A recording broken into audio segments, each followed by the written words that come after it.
Hey everybody, I'm Amber if you're new here, and if not, welcome back. Today we're going to do some more Ren. This time not a song. This time we're actually doing something that was from my comments. It was recommended. It is the 1 million. Okay, I wanted to make sure it was 1 million. 1 million subscriber video that Ren did called Defining Success. It looks like it's about 5 minutes long. I don't know if he just gives if it's like a thank you speech or if he talks deeply about anything he has worked on or is working on or what it is, but I want to hear it. I actually haven't seen anything yet other than some of the music to actually see, him talk and him just casually be and interact with his fans. So I'm excited to give this a shot and see what we got here. So let's see what we're doing. I want to keep this short and sweet because I wrote something that I want to share with you. But first of all, I just want to say how grateful I am. I've reached 1 million subscribers on YouTube, which is a flipping huge milestone. You deserve way more than that. I wanted to say thank you to everyone who supported my music over the years, whether you're newly on board or have been here for a while. I wanted to say thank you to the YouTube reaction community who have gotten behind my stuff in a big way and really helped me reach this goal. So thank you guys. I wanted to read this passage that I wrote about success. It's too much for me to remember right now, so bear with me. But yeah, success to me means that I have a responsibility that transcends me. If I have a platform where people are paying attention, then I feel like it's my duty to make that count. It's far more important than my aspirations with music and what I could personally gain. There's a saying that stuck with me recently, which was a rising tide lifts all ships. Somehow, by finding success for myself has meant that I can find success for the people around me, and that makes me feel very rich. I'm in a very strange position right now where I owe much of my success to the most destructive force in my life, which has been the turbulence of my physical and mental illness.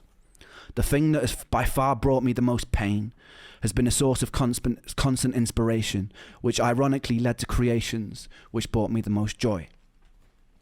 Creating art which means something to somebody else and can potentially be a companion to somebody else in the dark justifies my own pain, and I desperately needed that to be justified. There are a lot of people alive today who live in the dark. It's a place that I'm very familiar with. In the peak of my health problems, I was severely underweight. All my meals had to be restricted and blended, and I was so tired that I couldn't participate in life. I couldn't socialize, I couldn't watch films, I couldn't read. My bones constantly hurt. Even standing in the shower was excruciating and exhausting. And this went on for years, with no answers. Nobody could have ever convinced me during that time that my pain and suffering would be a source for something good, because it felt insidious. Nobody could have ever convinced me that something constructive can come from hurting every day. Me too. Like I'm not stopping because I want him to just keep going, and I'm like I feel bad stopping in the middle of something like this. Like I have so much I want to say, but when somebody's pouring their heart out like this, I just want to let them go. But like, look at his face, the way he's doing. You see the if you're his fans, this man loves you. Okay. It took me no time to see that. If you're his fan, he loves you. He loves every one of you. He loves what he does. Oh my god. How could anybody dislike this man or the community that he's built? I want to cry. That something constructive can come from hurting every day. But I'm here to tell you that if you are hurting every day, don't be afraid. One thing I know to be a certain, to be a constant law of the universe, is that life is inconsistent. Life is beautiful and life is hideous. Life is kind and life is cruel. Dancing inside this dichotomy and inconsistency makes me know that you won't hurt forever, whether that comes from resolution of what you're going through or acceptance of where you are. You won't hurt forever. You don't know yet whether or not your pain conceals gold. It definitely conceals wisdom, and it's definitely a catalyst for filling you with empathy. So stand strong, my friends, and don't let the darkness consume you, because once you know the dark and become intimate with it, you become very capable of wielding the light. You could be instrumental for changing this world for the better. There's nothing humble about shrinking or doubting yourself because you are large.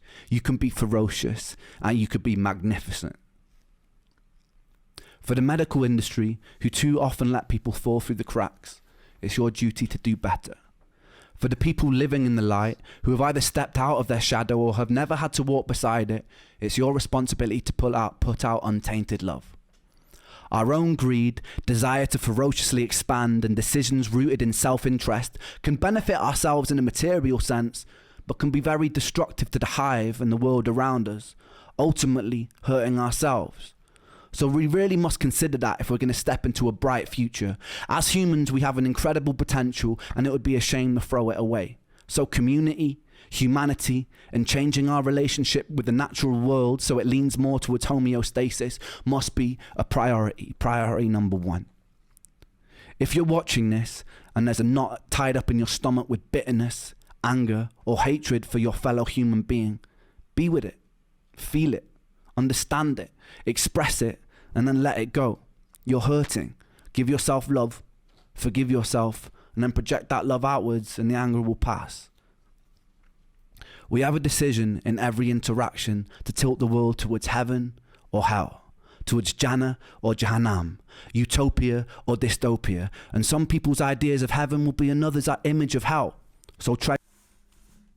He has such a way with words, and even just then, like, what he's saying is pretty straightforward and simple, that last like 10 seconds or so there, but just he has a way of wording things that make you take a simple statement and really just sit back and like just I don't know, evaluate even just something simple, like when he said that your version of heaven could be somebody's version of hell. Like, that's pretty straightforward. There's not a whole lot to that, but there's everything to that. Actually, there's everything to that. Or dystopia, and some people's ideas of heaven will be another's image of hell. So tread carefully, but treat those differences with respect. Tapestries are made beautiful because of the variety in the sum of their parts.